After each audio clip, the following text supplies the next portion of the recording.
Welcome to webinar 3 of the SAMSN Supporters webinar series. My name's Gary. I'm here with Rachel today. We're at the SAMSN headquarters here in Sydney, and we're on Darug country.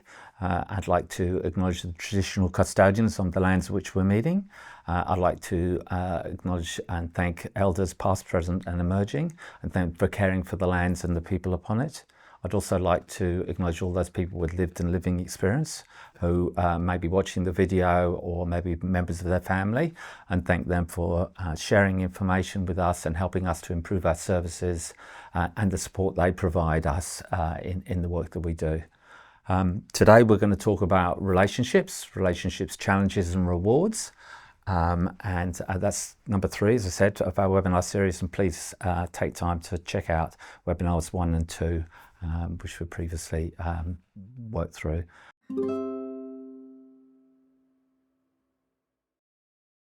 Talking about relationships, I want to start by saying, recognise that relationships can be the most rewarding place and also the most challenging places, and that the people who haven't experienced abuse and harm also find relationships both rewarding and challenging at different times.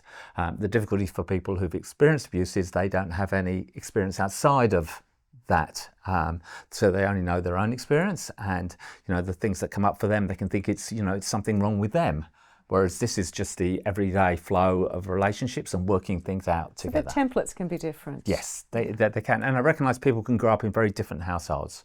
You can grow up in a house where people talk a lot, or you can grow up in a house where people really have minimal conversations, or they focus conversation about one thing, but we don't talk about feelings, or some other things. So when you meet with people, when you're working all these things out, it's really a kind of navigating a relationship with people and getting to know them and finding a shared language that works for you, be it a mate or be it in a couple relationship. And I think that's really important. We recognise that part of the challenge of relationships is finding ways to deal with and talk about difficulties so that we can overcome them. It's not that we don't have challenges, it's not that we don't have differences. It doesn't mean that people might have different views on things, or people have different energy for doing different things in relationships. So part of that is working that out in the relationship that we live, or whoever we're with. Sounds like you're talking a lot about some strong communication skills there. Yeah, and building trust and all those things. I think that's really key around that. I want to recognise that also that for survivors, some supporters of survivors are themselves survivors of abuse. True. Which brings a different dynamic, and that doesn't always need to be a problematic dynamic. That might be a shared understanding, a shared wish to create a supportive, caring relationship. Yeah, I think there's a chance there could be a lot more empathy there. Yeah, and I think that's it for recognising that one of the outcomes of that is an understanding that people will have struggles in the world, and that we find ways to navigate those is really important, and to support each other in overcoming those. And also I think it's important to add that what works for one survivor may not work for the other survivor when they're in a relationship together. So that's why it's good to talk about what works for you and ask, will this work for you as it works for me? Yeah. Yeah. And I think also that recognise that relationships grow over time as well and change over time. And what's worked 1 year may not be the thing when you've got children. May not be the thing when you're now moving into older age or something, and then so you have a different kind of relationship with people. And so that's really important. Now, in saying that, we don't want to kind of shy away from the fact that relationships can be quite difficult and challenging, that both men and women who've experienced abuse talk about relationships as being sometimes quite difficult, tough spaces to be in. And that's not surprising when you think about that abuse occurs in a relationship context. So all the things that we know build trust, shared understanding, closeness, shared vulnerability, all those things can be something that was taken advantage of and manipulated by those people abused. So there's a bit of navigating for people to do. The triggers that we were talking about in the second webinar. Yeah, and I think that's also to understand that you can have things that come up in your relationship, which is not about the abuse, but it might be about parenting difficulties. navigating that? How do you work together as a bit of a tag team to work with your kids? How you manage work stresses, how you manage different health problems together, and how you kind of overcome traumatic challenges or just everyday challenges for couples. Yeah, everyday stresses, and there's lots of those at the moment for people. Yeah, and I think so. One of the things also that survivors particularly struggle with sometimes is about trust, because trust has been betrayed in the most, the awful way. So trust is something that gets built over time. People could become hypersensitive to criticism, because they already don't feel good about themselves, and they feel again that if somebody's just giving them some information or asking some questions, that doesn't mean it's a negative thing to ask them some questions. They might just be trying to find more information, but for the person, they might experience it as something, maybe you're questioning me, and that can be quite challenging, especially around disclosure. That's when that can be a real struggle for people as well. We want people to go gently. Yes, and also that one of the things is there's often key moments in managing this, and when you've been in relation at different times, then those key moments sometimes you find them getting repeated, or you find yourself having to work those things through. And the habit sometimes for survivors is to isolate. Yeah. Isolation has been safety for them. People not talking about this thing has meant that they haven't had to deal with some things. True. If you're by yourself, you can't get hurt. But that then has a difficulty for being in a relationship, because when you're in a relationship, that communication is so key for them to understand that as well. And also recognizing you might come from a different kind of household. You might be, they'll use fancy kind of counselling language. Somebody might be an internal process who thinks about things, before they say anything, or your partner might be somebody who wants to talk everything through all the time. And depends where you are, then it's really difficult, because when somebody isn't speaking about something, somebody might get worried about that, and what are they thinking? Whereas for another person, when the person's talking so much, they're trying to work out, what do they want me to respond to this? Are we, what are we doing here? And those are really important parts of that. It's good to have had that discussion about what your communication style is. Similar to your love languages. What is your style of connecting? So when you say love languages, those are things like what? Like some people like gifts. Yes. And what's some of the other things? Got physical touch. Acts of service. Acts of service. Kind words. Okay. A lot of people like, verbal encouragement. Right, so you're doing a great job, Gary. That's good. And sometimes if they don't get that, they worry there's something wrong with the relationship. Yeah. But also they might give out in the same language that they want to receive. That's why it's good to have the conversation, because that might not work for your partner. And the partner might be going, what's all this gift giving thing? Like they're not worried about gifts, exactly. But clearly they are. Boy, I wish somebody had cleaned the car. Well, that's it, which is what they would want, or empty the dishwasher, should we say. So those are things. What I also want to acknowledge is that for guys, there's some of the challenges around relationships are the fact that historically what we know is women have more often a long-term confidant. That women, this is in general, or have a group of friends that they've kind of grown and they can go talk with. Often guys don't have that. It's great when they do have a mate who can kind of be with them and support them, but that's not always the case for them. So what happens is sometimes it's when they enter intimate partner relationships, they really want that to work, and then that becomes kind of their sole focus a bit, which can be both lovely and rewarding, but it also can feel a bit pressured that the partner's carrying the emotional load for the relationship, and that's something to acknowledge. So the more we can make sure that men are supported by lots of different relationships, the better, but also that partners also have access to all those supports. And I think one of the, to name it, the reality is that sometimes men worry about their partner talking about what's happened for them. And what you don't want to do is have the partner cut off from all her or his support structures. Indeed. And so that might be them communicating, and that doesn't mean about what's happened, but it's make sure they're properly supporting and share their concerns around other things. So it's not actually about the event that happened, it's their reaction to the event that happened. And so they need some time to process this information as well. And I think that one of the things about it is recognizing that in those relationships, you say communications work, it's important to reconcile some ways of developing ways to work out problems and deal with problems, to recognize that some things are really challenging around abuse and may not be something that would maybe better a conversation had with a professional person where each can feel support around that stuff. To put as much safety around it as possible. Safety is definitely key. And sometimes the partner doesn't want to talk about some of what happened. And I think one of the things is, for an example would be some of the things that have happened to people have been so awful. And often the partners, the male or woman, the man in particular may be carrying a sense of shame and guilt about what happened. And I think one of the things about it is that having more information about those things may not be good for their relationship, and understanding that when somebody has that sense of shame, it's not like other emotions.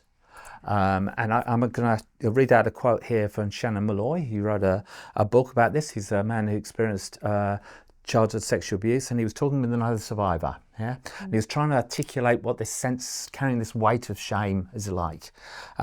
He says, and he's talking to this other survivor, says, we each feel shame about the things that live inside of us. The shame is potent and choking. It's much more than just shame on its own, though. It's as though shame has been stitched to shame, then welded some more shame, some kind of Frankenstein-like monstrous shame. And that's a big weight for people to carry. Yeah. And I think one of the things about it is that what happens is with around shame, different from guilt, is that shame can start to feed in this idea there's something wrong with me, that I'm inherently a bad person. But what we know is the person who should be carrying the shame is the person that perpetrated the abuse. Absolutely, that's where the shame belongs. And absolutely, and so that can make it very difficult sometimes for guys to engage in relationships because they're feeling bad about themselves. So I think just to name that one is an important one because it's a tricky one. But what we know is that empathy and compassion are keys to developing strong relationships and also addressing those things, those negative impacts for people. Just in relation to the experience of abuse, I think that in relationships, I think there's key things that we always talk about. We talk about having open and clear communication. The more we can do that, the better. Developing trust and becoming seen as trustworthy. That's not about saying I'm trustworthy. That's about recognizing we're there for people at different times. Yes, and being that consistent person. So yeah, and absolutely. Being honest and transparent because there's been dishonesty and there's been secrecy. And sometimes guys feel so bad, talking about the shame thing, sometimes they don't want to let the other person know. Whereas some transparency is really helpful for relationships so that we know what's going on for our partner and let them know when we're not doing well, because then only then can they help. Even though that's a hard thing for some people to say, yes, and particularly for men, to ask for help and to say something's wrong for me. And I think that, sometimes those small steps in the kind of relationships are steps to getting further help later down the line. I think it's also for us to, not shy away from the fact that at times people can have really serious disagreements, and sometimes they can become personal and they can become quite conflicted. And indeed, like all other members of society, sometimes people don't deal with them well. And sometimes guys can feel out of control and want to try and take some more control. And that can impact the relationship where they worry about where their partner's going. They can find themselves escalating and talking rather loudly in a way that might frighten their partner, might frighten the children around them. And recognizing that men can experience that as well. And some of the men we work with have experienced living in households where domestic violence has occurred. And, for them, it's really important that that's acknowledged, that that's addressed. These are not things that need to continue. And that they develop the skills to make sure that isn't part of their history.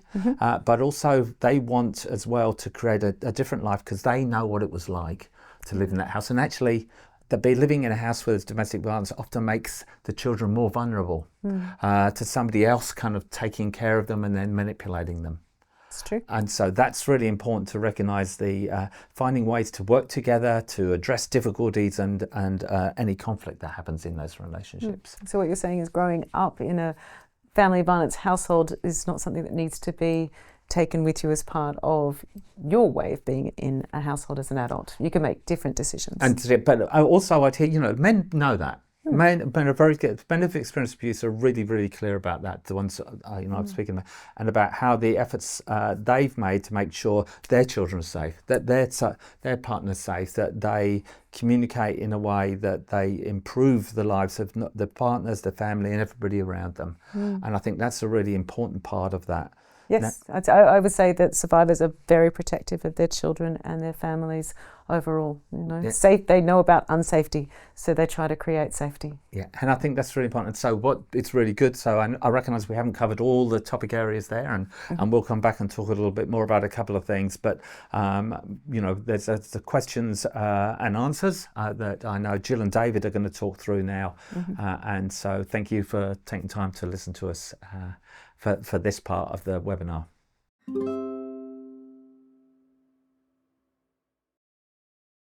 Hi, I'm Jill and I'm a counsellor at SAMSN. Hi, I'm David. I'm also a counsellor here at SAMSN.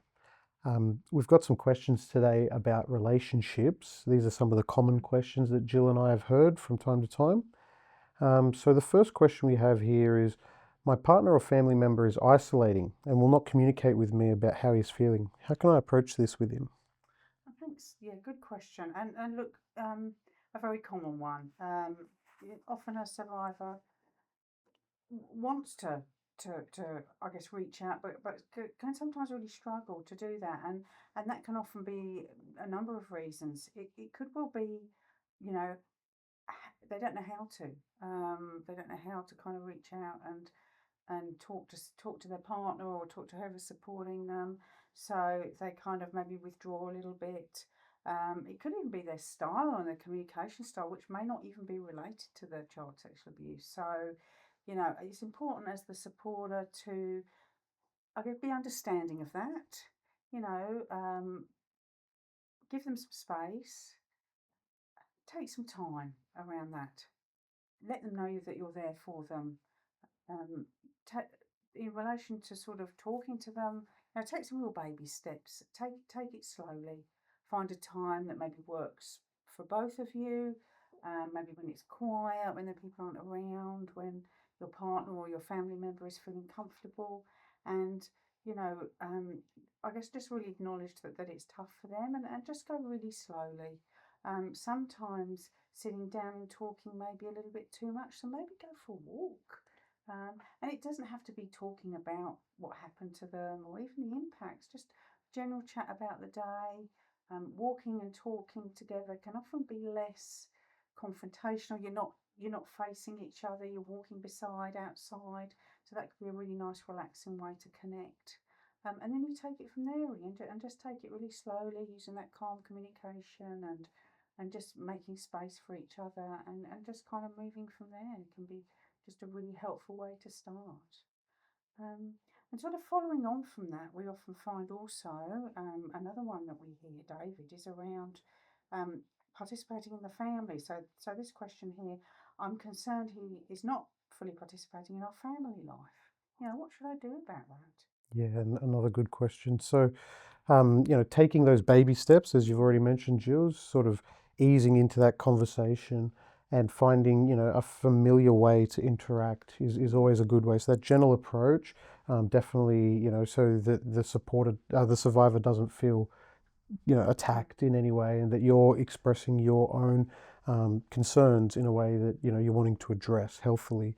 So that open, calm communication, collaborating and negotiating around this. So checking in, taking it slowly, and offering up some, thoughts that you may have. So these are certain ways that I interact with, the kids. Maybe you could try that.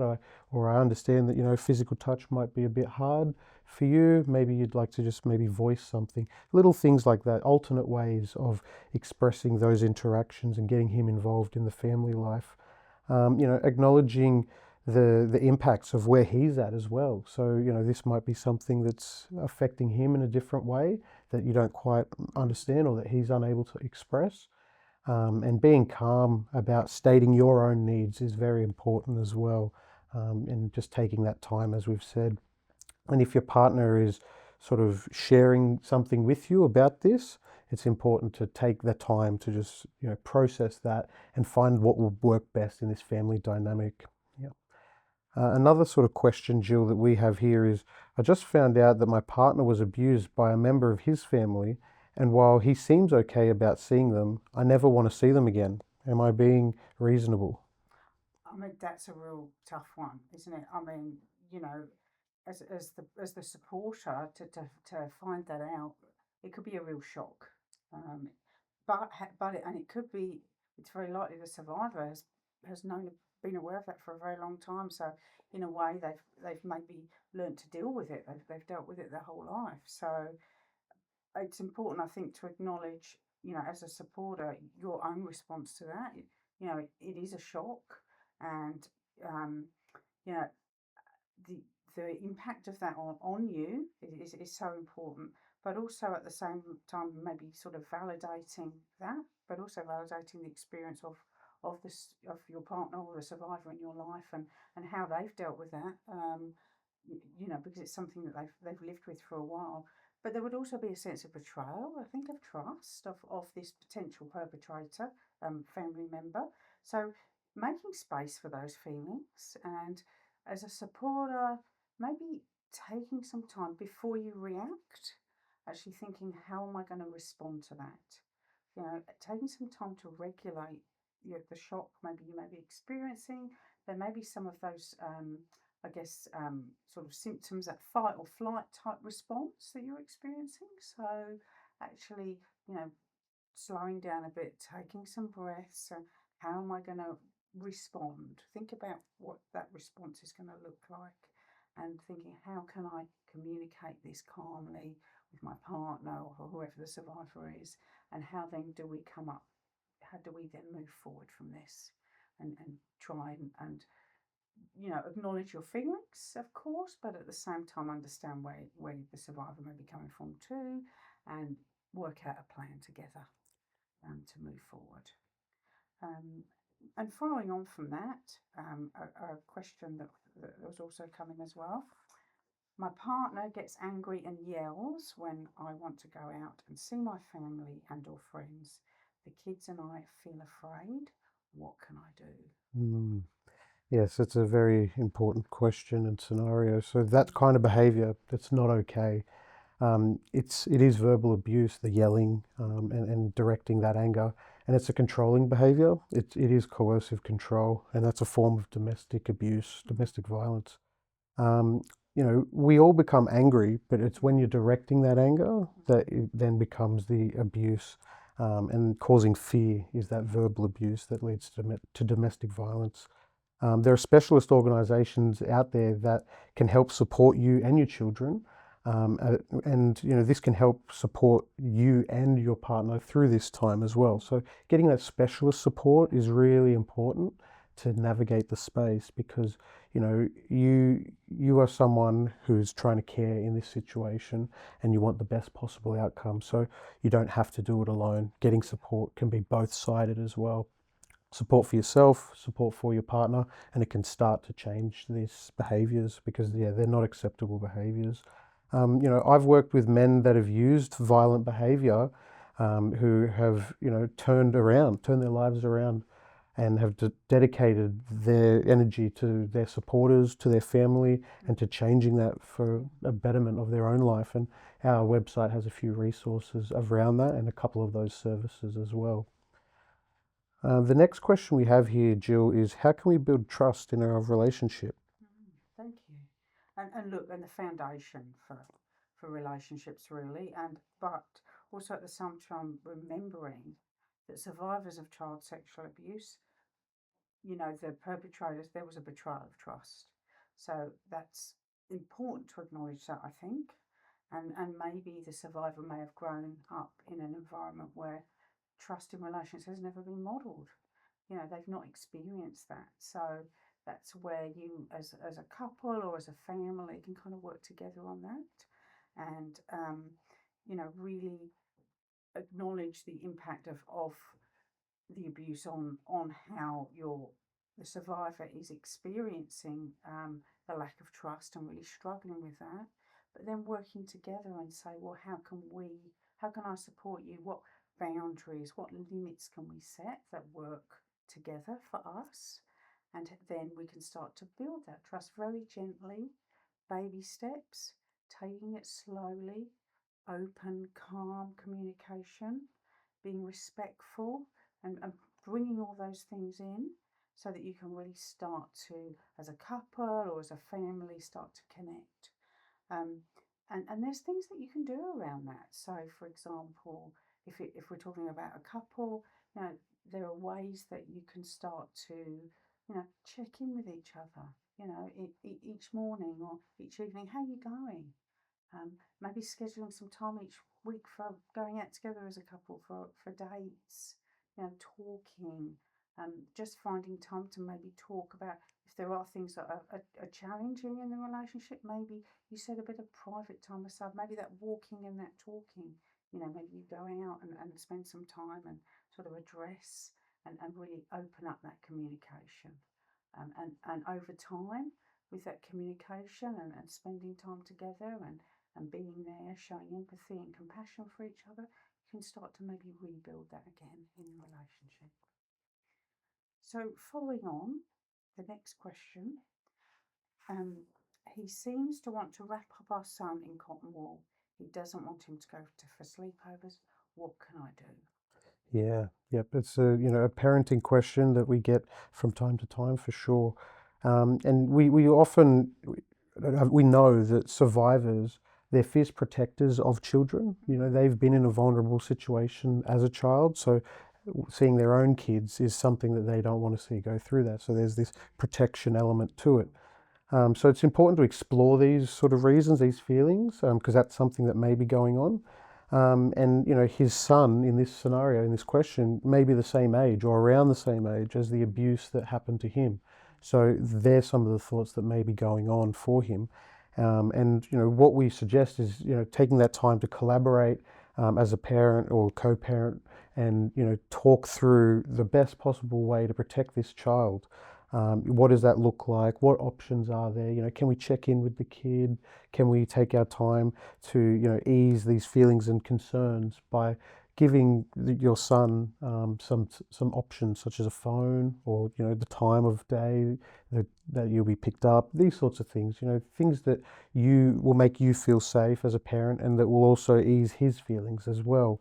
And having that plan and sort of making sure everyone that's involved knows what's going on, because we do see that survivors are quite protective. Yeah, and as a parent, you want to protect your kids as well. Yes. Yeah. So the next question that we've got here, Jill, is we're experiencing difficulties with intimacy and connection in our relationship. Why is this happening, and how can I approach this with my partner? So this is a really common question for survivors, and a very challenging area. When you think about what they've experienced in childhood or as a young person, it's understandable that intimacy could be really challenging, could be tough.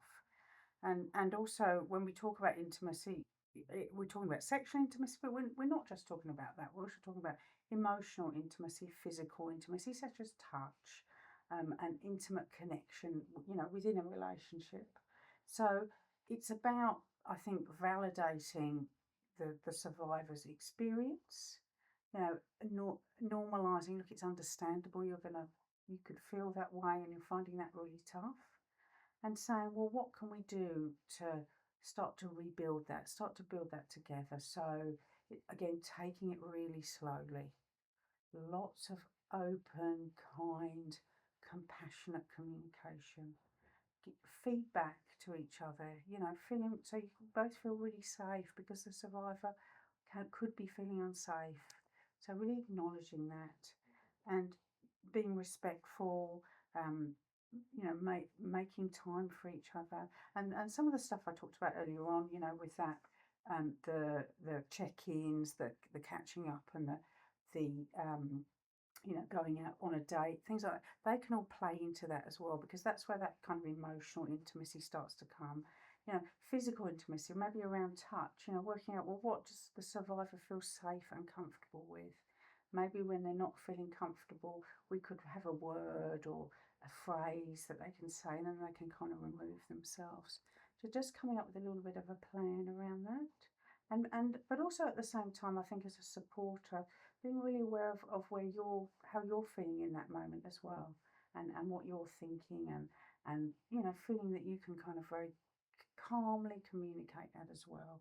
Um, and look, it's a common question, and it's not just survivors and supporters that experience this as well. Many couples struggle with intimacy. So I think where you can kind of come together as a couple in that relationship and really start to talk and feel safe with each other is something that just can kind of build over time, and take those, as I said, those baby steps, and take that time together. And sort of finishing that off, we've really seen a lot of growth for survivors, but also the supporters in their life, because when you start to do that, there is this thing called post-traumatic growth, which we've talked about, and that's a real level of resilience, and it can actually lead to deeper, more meaningful relationships and intimacy. So this can be the start of that, but just taking the time together to do that. So we've seen huge growth for survivors and supporters in their relationships. As part of this journey, working together can really make a difference and move towards those more deeper and more meaningful relationships. Thank you, Jill. And now we'll go back to Gary and Rachel.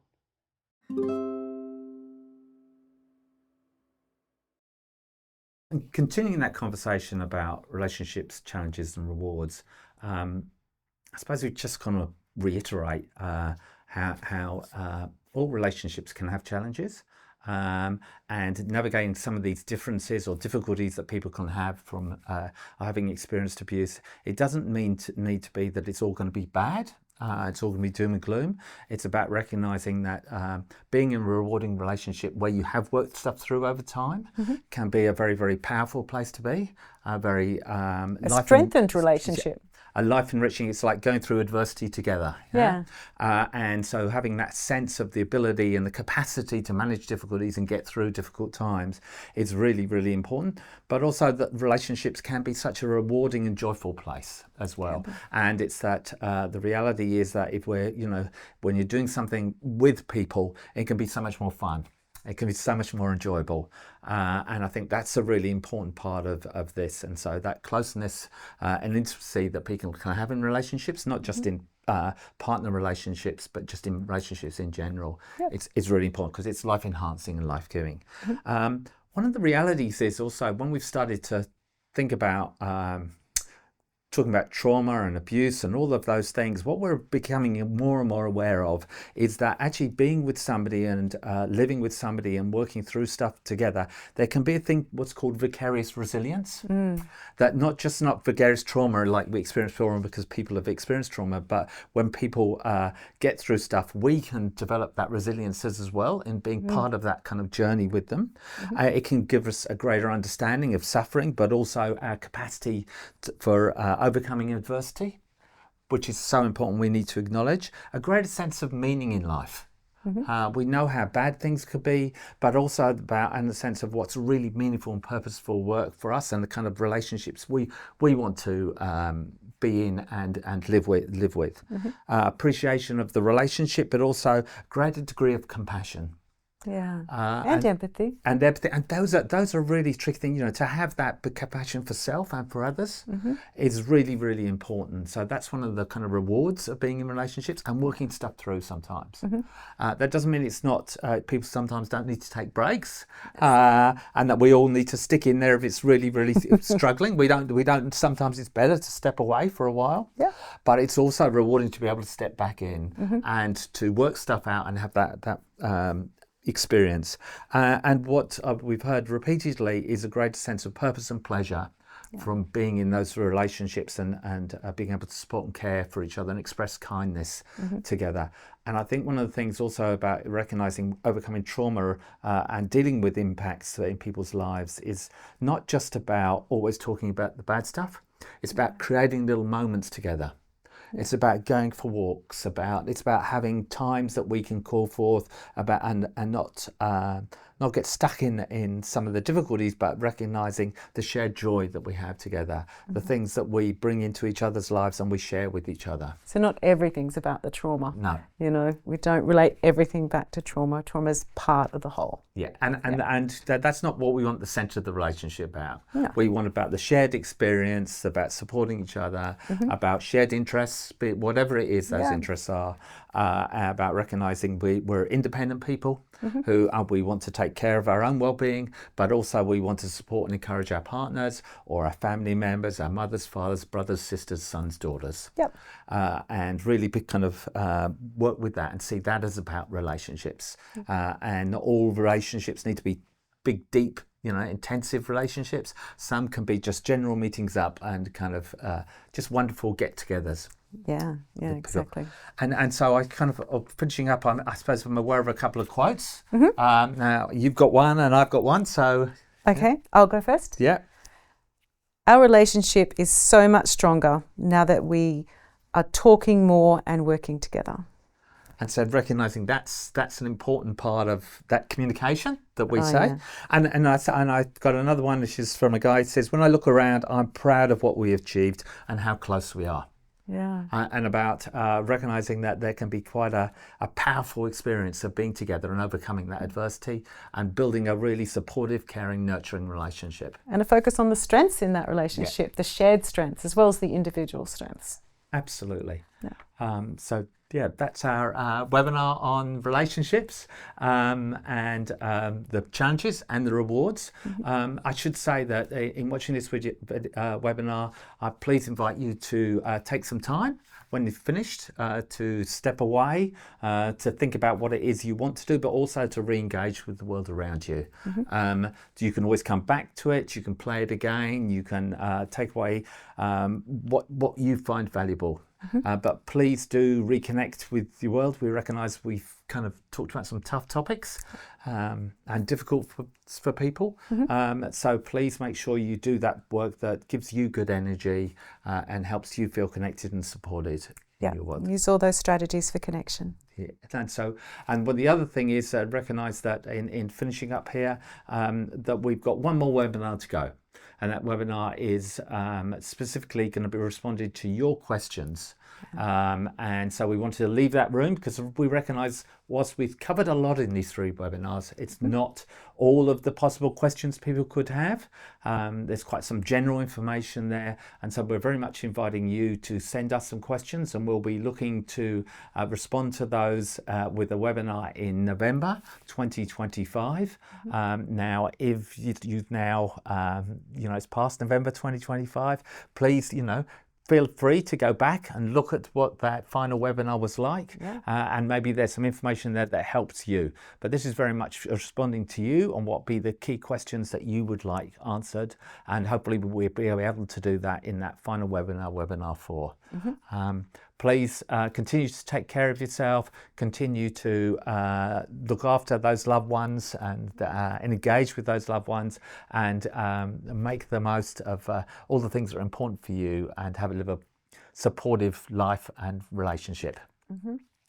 And if you need some support from SAMSN, for supporters we have our supporters counselling, and for our survivors we have many programs. We have our plans support team who can help you navigate systems such as the redress scheme or victim services. We also have our 8-week support groups, which are professionally facilitated groups for male survivors of sexual abuse, which we run face-to-face and online. We also have our peer support phone line, which is where people can make an appointment to talk with a mate who can relate. These are survivors who have been through our groups and have had special training to be able to take your calls. And for supporters, we have SAMSN counselling. So you can have short-term counselling with one of our counsellors, either a male or female counsellor, whichever you feel comfortable with, so that we can support you to support your survivor. For any of these details, please go to www.samson.org.au. Thanks very much, Rachel. Thank you.